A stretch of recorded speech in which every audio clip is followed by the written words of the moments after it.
Hello, I'm Christy Allen, and this is my video editing statement for assignment number 2 for Journalism 215. I found this project to be somewhat all-consuming as I was constantly on the lookout for something to record either the audio of or to take a picture of. Okay, so the first thing, the location with a unique angle. This was something that I've actually done before just when I'm sitting around campus. I try to look at things in a different light, and one of my all-time favorites is when you're sitting on the benches by UGL and you can see the McFarland Bell Tower, and then you frame that with the fence of the UGL, and I loved it. It was a very kind of dramatic shot, and it turned out very well. For the part about the three images of one object, I really enjoyed that part of this project because it forces you to look at things in a creative, different way than you normally would. For example, I used a bench behind Follinger. I've probably walked by that bench 1,000 times, never thought twice about it, but with the way icicles were hanging off of it and the puddles by it, it made a unique subject for the pictures. One of the most difficult parts of this assignment, I thought, was finding two people with expressions on their faces. I did a lot of walking around with my camera, trying to find something interesting and engaging and newsworthy.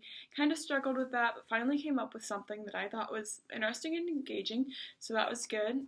Let's see, there was also the candid event with phone, so I walked around with my phone all the time, took a lot of pictures that I didn't use for this one, because I kept thinking there could be something more interesting, and finally I found that. After 2 long days of rain, I was trying to walk to class, the sidewalk was flooded, lots of students were trying to find ways to get around the flooded sidewalk, and that was my picture. So the unique portrait was also kind of challenging because when I think of portrait, I think of like a headshot, and that's not all that engaging or interesting. And so I found a girl that was studying at her desk, and she kind of just looked up at me, and she was in her natural habitat, her homework on the screen, working hard. I was like, yep, this is it. So that was good. Let's see. So as far as nature, during the course of this project, good old Illinois had both rain and snow. Well, if you're trying to record audio, snow doesn't make a lot of noise, but it does when it's melting. So I was walking out of the house one day, and I heard it sounded like it was raining out because there was so much snow melting in the gutter. So I recorded that. It was pretty easy to get a clear audio file of that because it was such a steady stream of melted snow.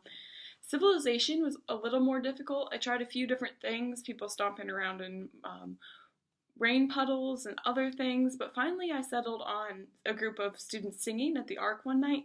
It was loud and clear, and it was very much a sound of civilization. I found that when you're recording a class before it starts, there's quite a spectrum. There are classrooms that are dead silent, no one is talking, and then there are the classrooms the teacher has to repeatedly tell the students to be quiet and calm down.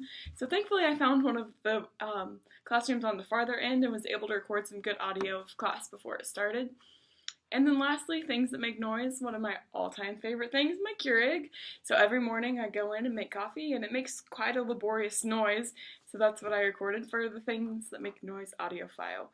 Overall, I really enjoyed this project. It was great to kind of think of things in a segmented way as far as photos, audio. There's a lot of things that audio is the running soundtrack and you just don't think about it, and this project helped me to think about it. So thank you for tuning in. I hope you enjoy looking at the toils of my labor for this project. Have a great day.